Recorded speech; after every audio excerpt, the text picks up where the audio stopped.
मातरम। मैं आपको बताना चाहूँगा कि मैं पॉलिटिक्स के साथ साथ एज अ लीगल काउंसिल मैं एडवोकेट भी हूँ। गांव-गांव में और भी बहुत सारे मेरे कमिटमेंट्स हैं। तो बहुत बार ऐसा होता है कि मैं समय पे किसी जगह पे नहीं पहुंच पाता हूँ।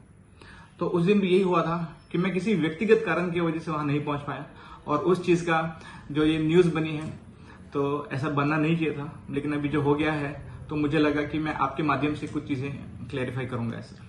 जी, खास तौर पर जो चीजें हैं कहीं ना कहीं भारतीय जनता पार्टी में आने के बाद अब पूरी भारतीय जनता पार्टी अपने कमर कस ली है कि किस तरह से भारतीय जनता पार्टी यहाँ प्लेटफॉर्म पे परफॉर्म करने वाली है। तो क्या कहेंगे इस विषय पर? जी, मैं आपको बताना चाहूंगा कि हम भारतीय जनता पार्टी के कार्यकर्ता हैं। मैं मोदी का परिवार हूं, तो कभी भी हम ऐसा नहीं सोचते हैं कि हम हमारे मोदी जी से या भारतीय जनता पार्टी से गद्दारी करेंगे। हम हमेशा पार्टी के साथी है।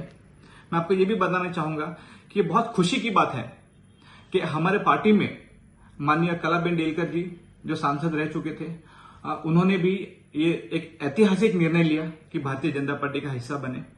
आप जैसे आप देख सकते हो कि मोदी जी ने न केवल देश में लेकिन पूरे विश्व में भारत का डंका बजाया है।